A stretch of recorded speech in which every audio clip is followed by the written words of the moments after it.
Welcome to What to Watch Wednesdays, hosted by someone's favorite film buff, Nathan. I love movies and I want to share that with you. From old originals to cult classics and foreign favorites, along with straight up drivel, WWW is your place for all things movies. So sit back, relax, and enjoy the show. 88.1 The Burg, your movie central. Welcome to What to Watch Wednesdays. My name is Nathan, the host of What to Watch Wednesdays, the show where we talk about 3 movies all in the same night. And for tonight's episode, I've decided to break one cordial rule that has existed since the beginning of What to Watch Wednesdays. I've always had this random rule in my rule book of never talking about Marvel movies. And I already broke that last Halloween when I talked about the Blade movies. But you know what? I figured might as well talk about some more Marvel movies since I've already broken the rule. So it may not sound as revolutionary as I first hinted at, but all of this is a long-winded way of saying we're talking about Marvel movies today. And the 3 movies on our watch list are from a very well-known Marvel trilogy. We are going to be talking about the Spider-Man trilogy of movies from the early 2000s. That's right, the trilogy of Spider-Man movies starring Tobey Maguire as Peter Parker and Spider-Man. The movies on our watch list tonight consist of Spider-Man from 2002, Spider-Man 2 from 2004, and Spider-Man 3 from 2007. With all that being said, I don't want to take too much time tonight because we all know these Spider-Man movies, or at least I know that everybody knows about them. And I have heard about them quite a lot, and I've seen a lot of the memes and a lot of the references, but I never actually sat down and watched the other 2. I'd sat down and watched the first movie before, but I figured might as well make it easy on myself tonight and talk about something that everyone knows, and also kind of cross it off the bucket list of watching the other 2. So when we come back from the break, we'll jump into the first movie, Spider-Man from 2002. Stick around for that. 88.1 The Burg, your movie central. Welcome back to What to Watch Wednesdays. And for our first movie on the watch list tonight, we will be taking a look at Spider-Man from 2002, available to watch now on HBO Max. For the basic plot summary of the original Spider-Man, we follow Peter Parker, a teenager who is bit by a genetically modified spider who then gives him superpowers, and then he becomes Spider-Man, a superhero who is sent to protect New York City, and he must stop the Green Goblin, because Green Goblin's causing a lot of troubles because he's a villain. Yeah. I may have sounded extremely unenthusiastic about all of that, mostly because, honestly, with the way this format is structured, I just have to mention the plot summary, and then I can move on to the actual movie. But when it comes to something like Spider-Man, culturally, as an overall society, we all know the basics of the Spider-Man storyline, and this is the first one from 2002.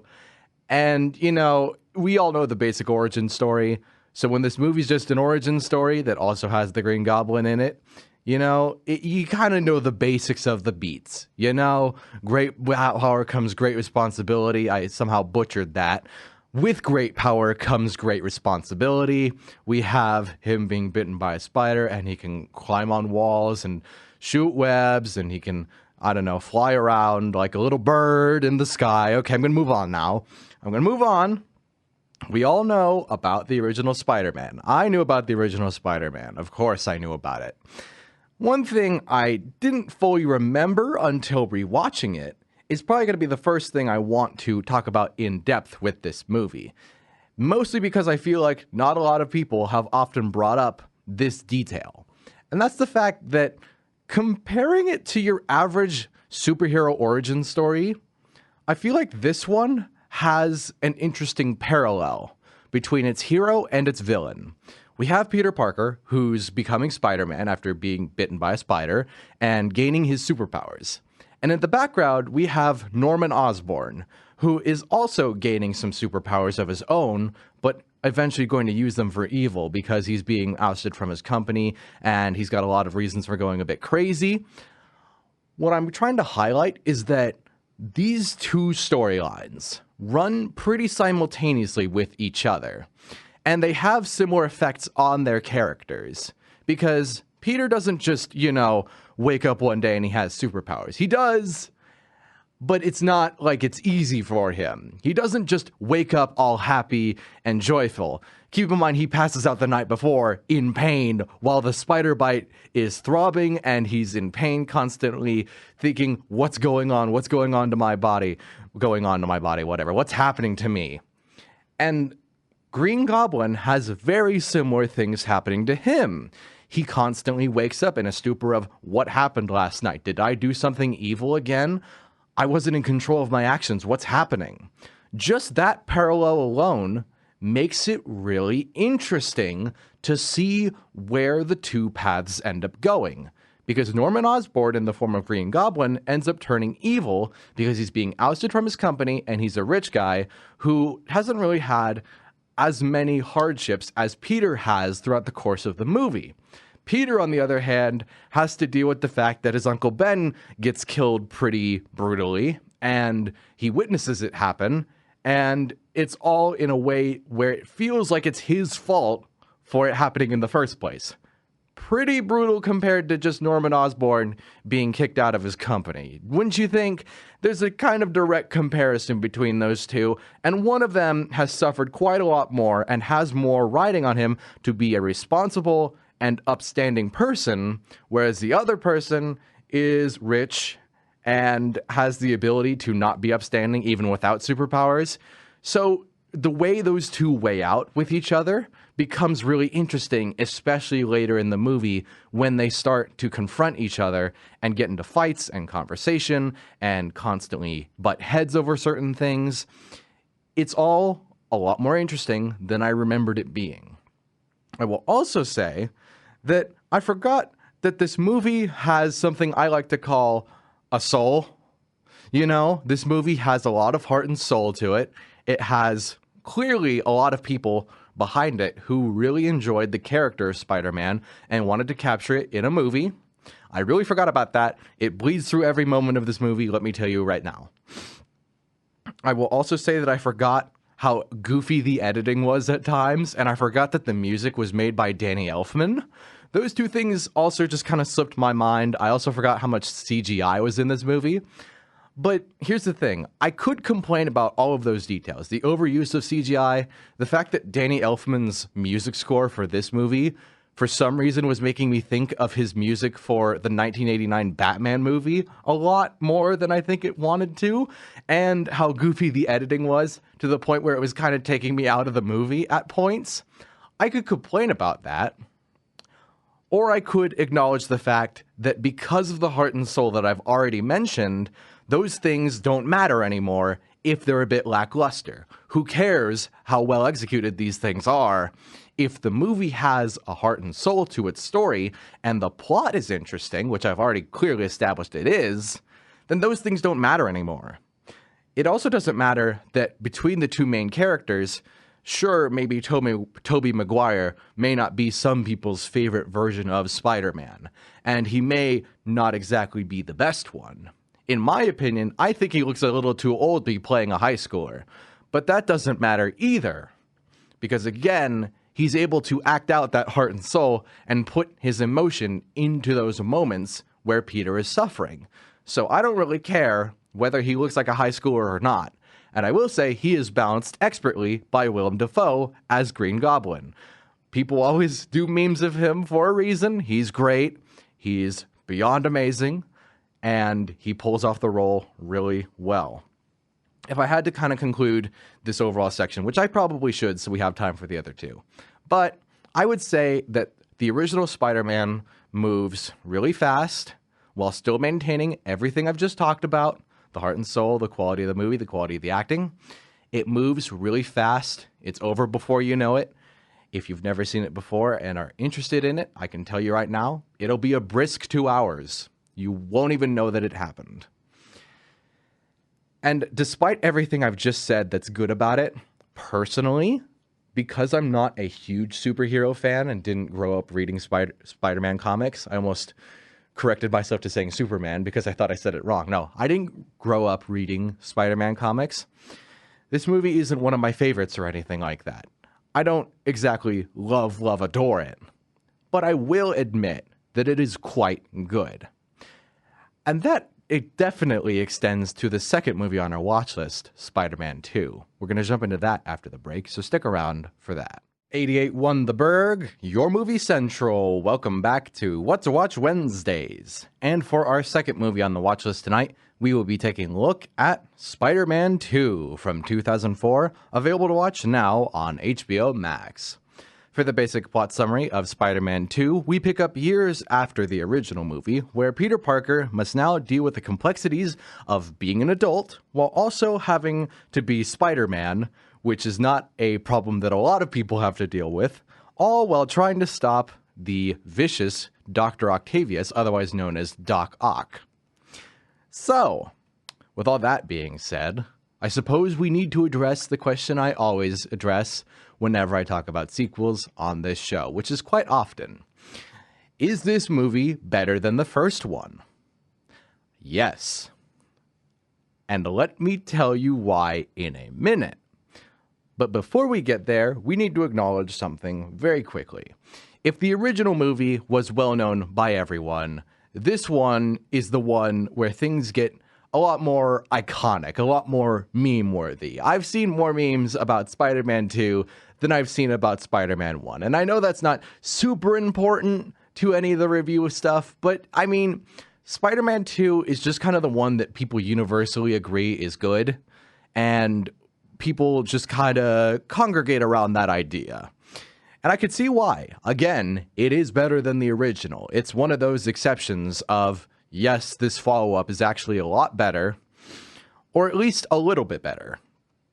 And that's where I get to my personal take on how much better Spider-Man 2 is.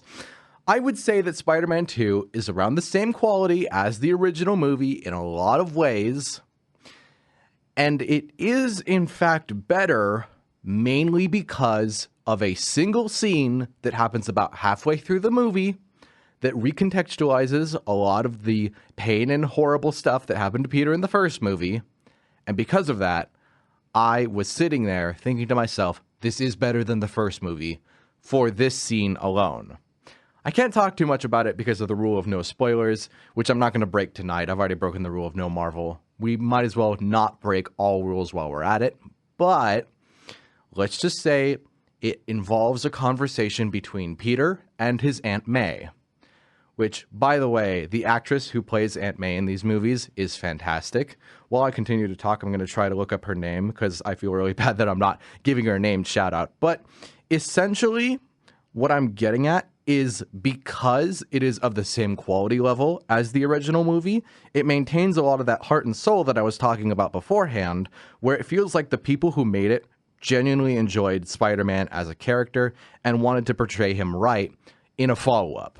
And because of that, it's just as interesting, if not a little more interesting, for another detail. Really quickly, Rosemary Harris is the name of the woman who plays Aunt May. She is perfectly casted. I love her a lot. She does a really good job. Now then, we can move on to what specifically makes it more interesting. I think this movie has better visual effects than the first movie, mainly in the form of our main villain, Doc Ock. His robot arms are so well executed and they look really cool, and I really like that.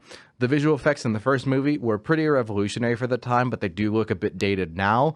The robot arms do not look all that dated. I'll be completely honest. They look still really cool today. I think this movie also has just as good of a villain. If I went on and on about how the parallel stories were important in the first movie, the parallels here are just as important. We have Alfred Molina, who is playing Doc Ock, and not only is he just as good as Willem Dafoe, I struggle to say better, but it's so hard to say which one I would prefer over the other. They're just that good. I think he maintains that parallel story pretty well, just in a different way compared to Green Goblin. Green Goblin was a good villain for Peter's origin story because Green Goblin's sort of way of getting there is pretty simple. He just inhales a bunch of gas and becomes Green Goblin. There we go. It's pretty straightforward, and so it works with Peter's straightforward story of being bitten by a spider, and now he's Spider-Man, you know? With Doc Ock, it's a lot more of an intellectual battle, and that plays into Peter Parker's mindset of being a geeky nerd who knows a lot of academic stuff. And because of that, when there's that identity moment of how do I balance being a human being with being Spider-Man, it leads to this interesting exploration of a parallel story when Doc Ock goes a bit crazy and can't seem to decide which version of himself he wants to be. And so he picks one of them, and it's the evil version, whereas Peter is constantly trying to figure out whether he wants to be himself or the hero. And at a certain point, he chooses one of them, and it kind of blows up in his face. And because of that, again, it's a little more interesting. Parallel stories are important for these movies, whatever. These two movies have really good parallel stories between their hero and their villain, and it's what makes them so interesting to watch.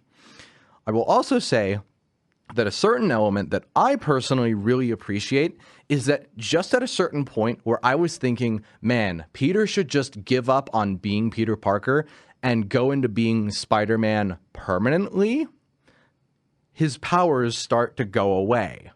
He's finding trouble with continuing to be Spider-Man in the first place. And because of that, keep in mind, this happened around the time I was saying to myself, well, I'd probably just stay as Spider-Man forever if I was in his position. Now that his powers are starting to go away, I can't confidently say, well, I'd just rather stay as Spider-Man right now, because if that's a struggle, then there's no real way to kind of balance them out anymore. You're struggling on both sides, and it just gets really difficult. Again, I'm speaking in kind of vague terms right now, but the way I look at it is it kept itself interesting at the moments where I thought there's no way this can be more interesting than the first movie. If I had to sum up all of my feelings towards Spider-Man 2, is that I was constantly surprised at how much better it got over time. I think that this movie has more intrigue, it has more interesting details, it has more going for it than the original. I think the first movie was better at making me feel things emotionally, but again, because of that one scene near the middle with Spider-Man 2, I have to admit that it is the perfect sequel in a lot of ways. Maybe not the perfect sequel, but it is one of the perfect sequels. Because of that, I was just left thinking to myself, man, what a great series of movies. The first two are great. They work really well together. The second one actively makes the first one better. I've heard a lot of things about the third movie, and I've heard that it's disappointing and it didn't live up to expectations. After watching Spider-Man 2, I was worried, to say the least, to go into Spider-Man 3. And I hope you're a little worried to hear what I have to say about Spider-Man 3 when we come back from the break. When we come back, we'll jump into it. Stick around for that. 88.1 The Burg, your movie central. Welcome back to What to Watch Wednesdays. And for our third and final movie on the watch list tonight, we will be taking a look at Spider-Man 3 from 2007, available to watch now on HBO Max. For the basic plot summary of Spider-Man 3, we follow Peter Parker yet again as he's in a much better place than he was from the first two movies, or compared to the first two movies. At this point, Peter must now face some personal issues as Peter Parker, and Spider-Man must face 3 new foes, that including Sandman, Venom, and Harry Osborn, the son of Norman Osborn from the first movie. Because I didn't mention it too much, but Harry is not very happy with Spider-Man, for reasons. I'll be honest, he's a bit annoying about it. He's kind of petty, and he's a rich kid, so I don't feel too bad for him, but I feel bad for him, but I don't. Not really. He's petty, and he's also played by James Franco, who has been revealed to be not such a great person. But that's neither here nor there. We're going to move on and address the movie itself. Okay, so is it better than the second movie? Unfortunately not. Is it better than the first one? No. Let's address the elephant in the room. I've already mentioned it, but I need to address it and confront this right off the bat. This movie is Spider-Man 3. It came out 3 years after Spider-Man 2 in 2007. There are 3 main villains in this movie. There's so many threes, I've got them coming out my eyeballs. I can't get over how many threes there are, because it's the third movie in the series as well. Now then, keep in mind that's going to be the crux of the entire problem with this movie, which is that it's disappointing. It's very disappointing. I knew it was going to be disappointing when I was going into it, and I was still very disappointed. I think the biggest reason it is disappointing is in comparison to Spider-Man 2, where it retains the heart and soul of the original movie. This one just feels thin. That's the only way I can describe it. It feels so thin and lost on what it's trying to do and what it's trying to be. It does not feel like the other two at all in terms of that heart and soul of what it's trying to capture. It just feels so empty inside. I can't exactly explain all of the reasons why. The biggest guesstimate I can throw out there is because this movie has a focus on 3 different villains, and one of them doesn't even show up until halfway through. One of them barely talks, and we're given the reason for what he's doing and why he's even in the movie way too late. And by the time we get that explanation, it's really annoying. Keep in mind, so far I've just described Venom and Sandman respectively. And then we have Harry Osborn, who, he's in the movie for the first 20 minutes, and then he gets amnesia. And then for the rest of the movie, it's like this ping pong thing of him having amnesia, and then eventually he may not have amnesia, and then something happens by the end, and you're just like, okay, where is the parallel story here? Because keep in mind, this is where Spider-Man is at his peak of popularity. Everyone in New York City loves him right now. What do these villains show about that side of Peter where he is well liked and really appreciated as a hero? First of all, that situation doesn't leave a lot of room for conflicts between him and the villain, and it doesn't leave a lot of room for there to be parallels when that villain comes into conflict of their own associated with their origins.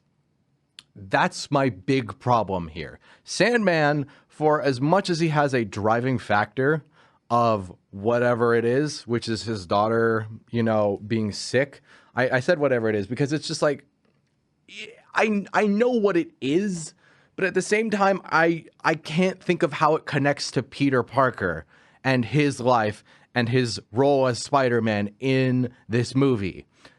That's in turn just makes me forget what Sandman's motivation is almost. It doesn't totally, but there's no connective tissue there. I don't get it.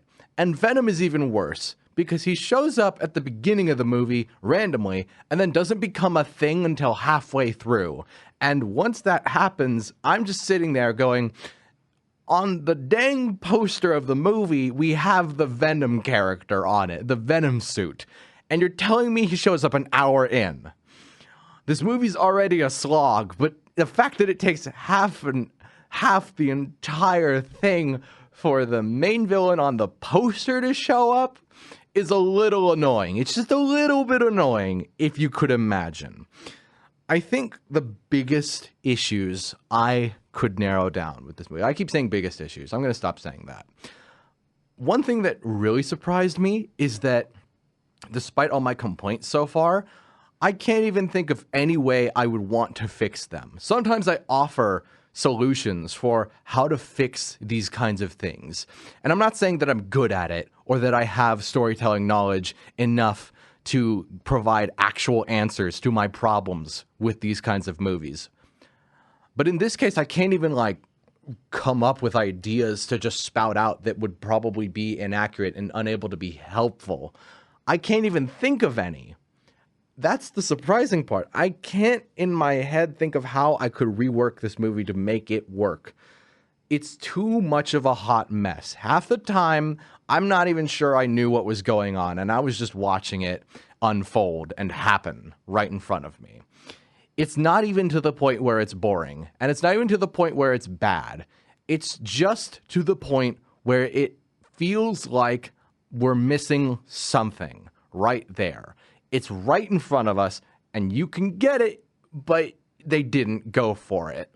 And here's the thing. I say all of that because I saw the last 20 minutes of the movie as well. I sat through the entire thing. And for some reason, the last 20 minutes of this movie felt like the other two. It felt like it had a heart and a soul in it. It felt like there was something being accomplished. I liked the last 20 minutes of Spider-Man 3. I thought to myself, well, there's the heart and soul of the movie. It was there the whole time. And they hid it from me until the last 20 minutes. Well, thanks a lot.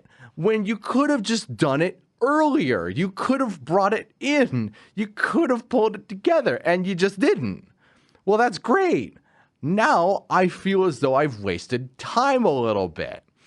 I feel also that parts of this movie, let's put it this way, Sandman, his inclusion at a certain point ruins that conversation in Spider-Man 2 that made it better than the first movie, and that perturbs me just a little bit.